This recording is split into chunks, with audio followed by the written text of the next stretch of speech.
전세의 시장이 심상치가 않습니다. 2년 4개월 만에 최대치라고 얘기를 합니다. 그러면 이거를 어떻게 적용을 해야 되느냐?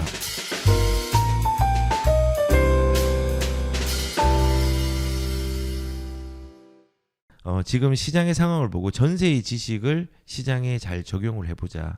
전세가 주는 정보의 해석들과 시그널은 무엇인가? 이제 그걸 한번 좀 우선은 먼저 살펴보도록 하겠습니다. 지금 시장에서 금리가 급격하게 올라갔었잖아요. 자이언트 스텝이 5회가 진행이 되면서 그 당시에 금리들이 너무 급하게 올라가고 그러면서 우리나라의 금리도 많이 올라가게 되었죠.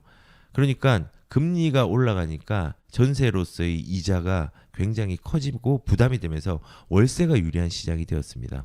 그 월세가 유리한 시장이 되니까 전세가 소멸될 수 있다라는 얘기도 나오고 그거는 과거에도 있었거든요. 전세는 없어져야 한다. 뭐 이제 그러면서 그 없어지는 시기에 대해서도 그 전세 사기 요거와 맞물려 가지고 그런 얘기들이 많이 나왔죠. 근데 전세는 없어질 수가 없습니다. 제가 생각할 때 전 세계에서 전세만큼 주거 비용을 싸게 먹히게 하는 어떤 수단들은 없습니다. 우리나라에 유일하잖아요. 왜냐하면 은행에서 돈을 빌려주잖아요. 그리고 거기에 대해서 이자를 내고 그 이자가 월세보다 싼 경우들이 굉장히 많잖아요. 우리나라는 월세가 아직까지도 싼 편입니다. 올라갔다고 하지만은. 근데 일단은 그 전세에 대한 금리가 올라가니까 월세에 대한 선호도 때문에 월세 거래량이 늘어났죠. 근데 지금은 거꾸로 되고 있습니다. 금리가 둔화된 시점부터 그리고 전세에 대한 부분들이 어느 정도 수요층들이 붙기 시작했습니다. 그리고 이 수요층이 붙는 게 제가 하반기에는 전세의 시장을 되게 주목하라고 한 이유가 전세의 시장이 심상치가 않습니다. 이게 일부 몇 개의 지역을 제외하고는 대부분이 전국적인 추이로 가격들이 전세 가격들이 지금 현재 움직이고 있거든요. 지금 여기는 서울 얘기를 드리고 있지만은 서울 아파트 전세 비중이 2년 4개월 만에 최대치라고 얘기를 합니다.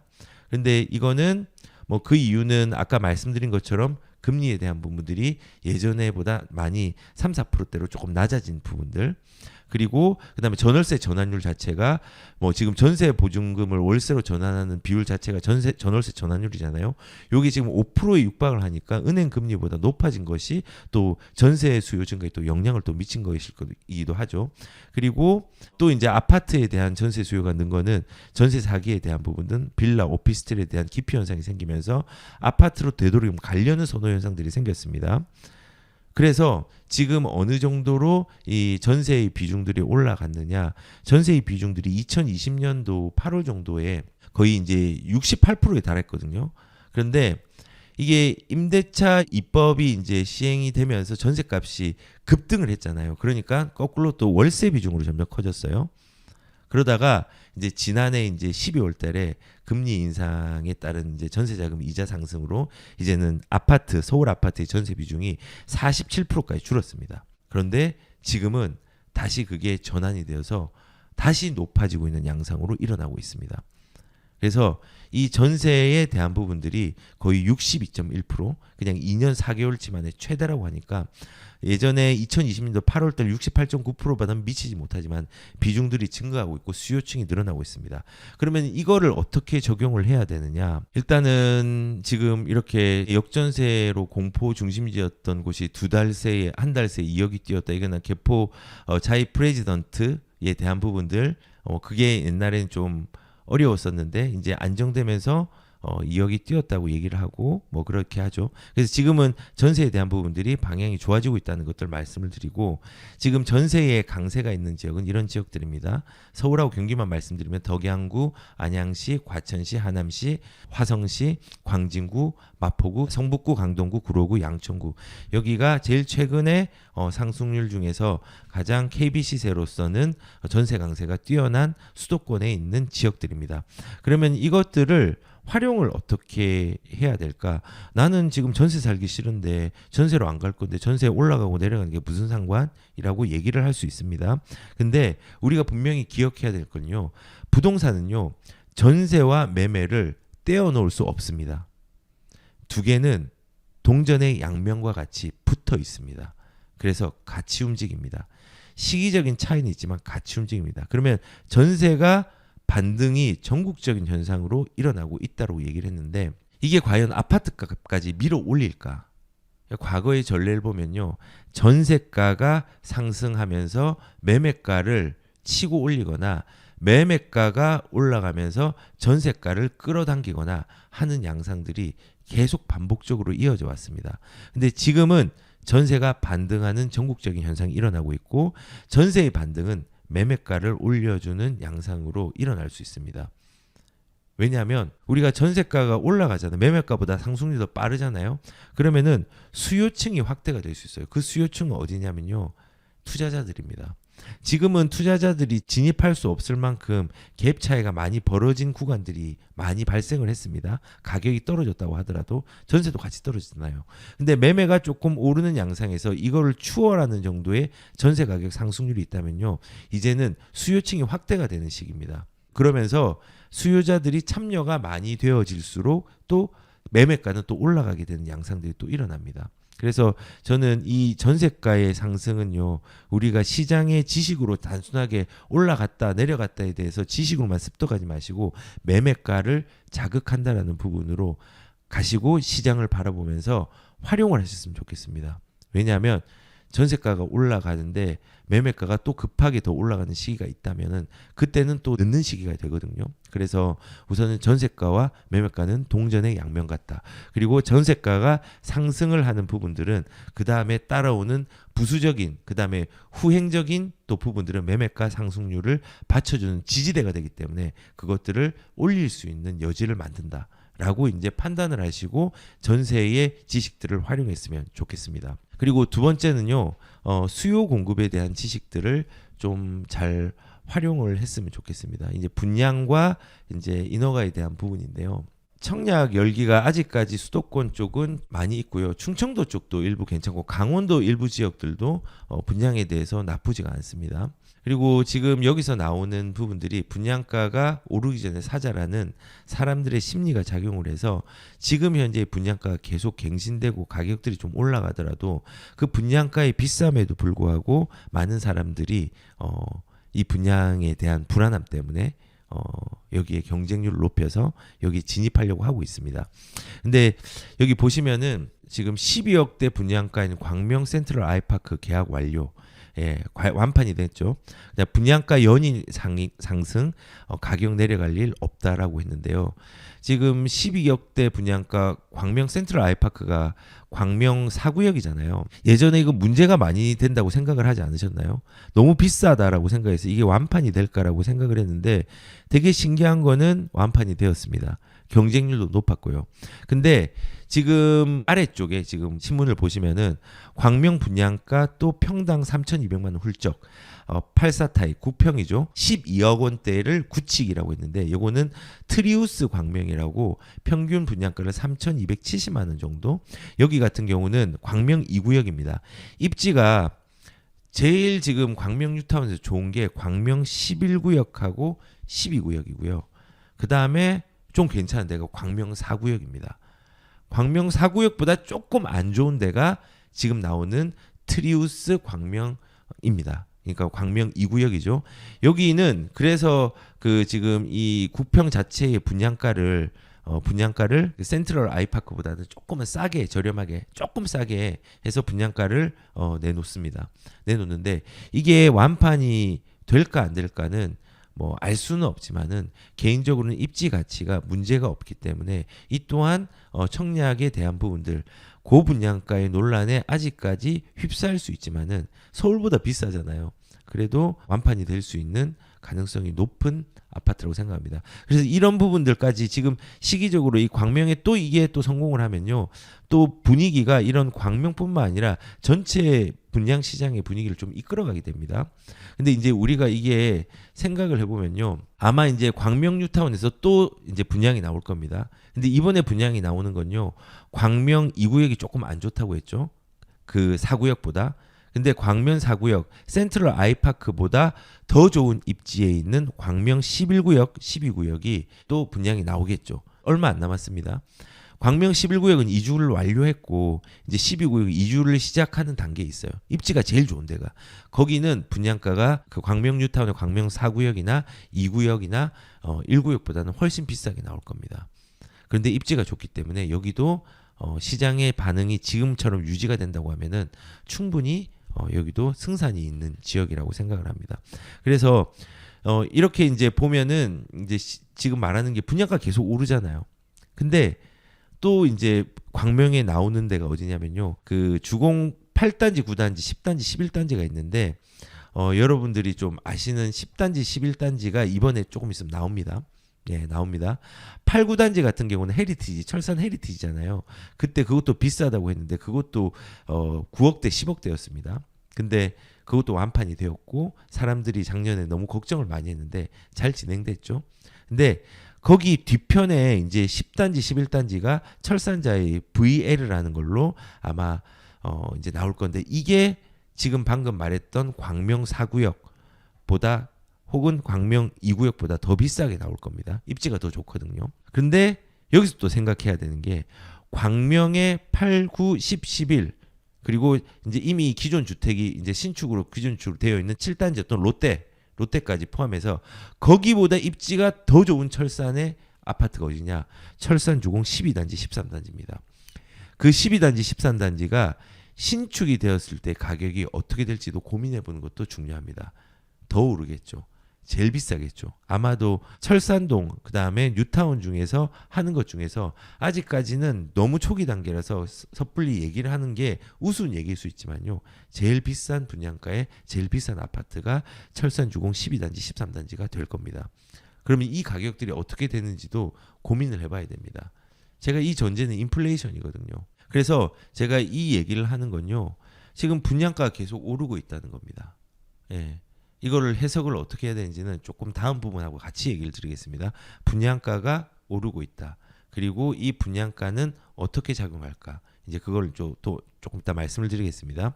그리고 지금 수급 문제를 또 시장에 좀 적용을 좀 해본다면은 지금 건설 경기가 4분기에 이어서 내년까지 그리 좋은 상황이 아닙니다. 그러니까는 원자재비의 인상 역량이라고 얘기를 하는데요. 사실은 건설 수주 자체가 1분기에는 11.1%, 2분기에는 한 31% 정도가 이제 줄어들었어요. 그런데 지금 3분기 같은 경우는 55%가 줄어들었거든요. 그리고 4반기는 또 더 안 좋아요. 내년도 안 좋아요. 건축 허가 면적까지도 사실은 많이 줄었어요. 상반기에 22% 정도 감소를 했고요. 그다음에 지난 7월 같은 경우는요. 거의 45%가 이제 감소가 됐어요. 그리고 착공 물량 자체도 35%가 줄었고 그다음에 7월에는 이제 감소율이 또 48%가 됐어요. 되게 많이 됐잖아요. 그리고 아파트의 누적 분양 물량 자체도 그냥 실질적으로 따지면요. 93,000호의 전년에 비해서 그러니까 전년에 비해서 93,000호인데 전년은 거의 20만이었어요. 절반도 못 미치는 수준으로 지금 이루고 있단 말이에요. 지금 현재 916 대책으로 공급에 대한 부분에 착시적 제가 시그널을 보냈다고 했지만은 이거는 당장 하반기와 내년에 효과를 내기 어려운 정책이라고 저는 생각을 합니다. 그리고 내년부터는 아파트 입주 가뭄이 이제 시작됩니다. 거의 이 상반기에도 아파트 착공 자체가 굉장히 많이 줄었거든요. 거의 뭐 한 8,639세대로 아마도 이제 지난해 대비해서 61%가 주는 겁니다. 그래서 우선은 아파트 입주도 가뭄이 좀 일어나고 그 다음에 향후 4년간 이런 부분들이 조금 지속이 될 수 있는 부분들까지 있다는 겁니다. 제가 이제 왜 이런 얘기를 드리고 그 다음에 이 수급 문제에 대해서 얘기를 드리냐. 우리가 이런 것들도 지식을 해석을 좀 해야 된다고 생각을 합니다. 일단은 저는 이렇게 생각을 합니다. 지금 분양가가 자극되고 있습니다. 그 분양가와 신축들이 자극이 되면은 재개발 재건축을 자극을 합니다. 그리고 그 재개발 재건축은 구축을 자극을 합니다. 이렇게 물건으로 자극점들이 퍼지기 시작하고요. 그 다음에 파동의 중심이 대부분은 강남이라든지 이런 데서 많이 되지만은 때로는 시간차를 두고 다른 데서 파동이 움직일 수 있습니다. 근데 이 파동의 중심이 어디든 간에 자극이 되면요. 주변 지역으로 움직이게 되고요. 그 다음에 대장 주택이 자극이 되면요. 주변 물건으로 움직이고요. 주택이 자극이 되면요. 끝에는 비주택으로도 자극이 됩니다. 지금 시장이 이런 분양이라는 부분이 자극이 많이 되고 있고 거래량이 늘면서 신축과 세대수가 많은 주택을 위주로 상급지를 위주로 거래량이 많이 일어났습니다. 아직 뭐 부산이라든지 일부 지역들의 지방 같은 경우는 움직임이 없는 데가 있고 남부 지역 같은 경우는 군포라든지 의왕이라든지 뭐 그다음 북쪽에서는 의정부라든지 몇몇의 지역들이 아직까지는 움직이지 않은 지역들이 분명히 있습니다. 있는데 우리는 이거를 어떻게 적응을 해야 되냐? 분양가도 자극됐고 신축도 자극됐고 지금 재건축도 자극이 되고 있고 재개발도 자극이 되기 시작하고 있고 구축도 일부 지역들은 움직이고 있습니다. 그러면은 우리는 이런 부분들을 분양에만 집중해서 우리가 로또와 같은 확률과 같은 우리가 안 될 수 있는 가능성이 많은 분양에만 집중을 하지 마시고요. 구축에도 집중을 하셔야 됩니다. 두 번째 우리가 이거를 해석을 해야 되는 건요. 아까 말한 것처럼 인허가의 물량들이 작고 그다음에 건설 경기, 건설 수주, 건설 허가 면적, 건설 착공에 대한 부분들이 많이 줄었고 다시 이런 부분들을 살리려고 하면 어느 정도의 시간이 걸립니다. 그때의 공급 공백이 있기 때문에 이러한 자극점들은 조금 더 세게 일어날 수 있는 여지가 있다고 저는 생각을 합니다. 물론 틀릴 수는 있습니다. 하지만은 여건상 그렇다는 겁니다. 지금요 집이라는 건요 집값이라는 건요 떨어질 때 한 번에 확 추락할 수 있지만요. 이 추락하는 라인을 탔다가 전환을 하고 이 추이는요. 쉽게 꺾이진 않습니다. 예전에 그래프들을 한번 보십시오. 쉽게 꺾이진 않습니다. 하락이 뭐 1, 2는 올 수는 있지만요. 우리는 부동산을 또 오래 가져가야 되고 그 꺾이지 않는 어떤 추이적으로 지금은 저점을 완벽하게 찍은 시기는 맞기 때문에 그 추이를 따라가면서 이 자극점들이 있다는 것들을 동시에 생각하면서 지금 시장을 바라봐야 됩니다. 그래서 우리는 이런 수요와 공급의 지식은요. 분양가 상승은 구축 아파트와 연결이 되고 지금은 궁극적으로는 이런 퍼짐 현상들이 일어나고 있는 과도기적인 시기에 도래해 있다는 부분들로 이제 시장점에 우리의 지식들을 적용하는 게 좋을 거라는 생각이 듭니다. 그리고 매매 동향으로 이제 시장을 적용을 하면요. 매매가 지금 뭐 이게 한국 부동산원권은 뭐 이렇게 뭐 정확하다라고 제가 표현하기는 좀 어렵지만은 그래도 지금 한국 부동산에서 나온 거는 그 짧은 시간에 가격들의 변화들이 매매가와 전세 지수들이 지금 오르고 있다라고 얘기를 하고 있습니다. 실질적으로 오르고 있습니다. 오르고 있고 몇몇 지역을 제외하고는 전국적인 형상으로 매매와 전세들이 움직이고 있는 양상이 있고 전세가 조금 더 빠르다라는 부분을 말씀을 드립니다.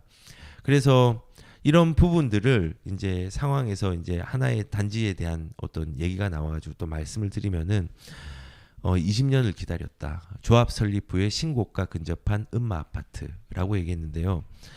지금 음마 아파트가 최고 가격이 2021년도 11월 달에 28억 2천을 찍었습니다.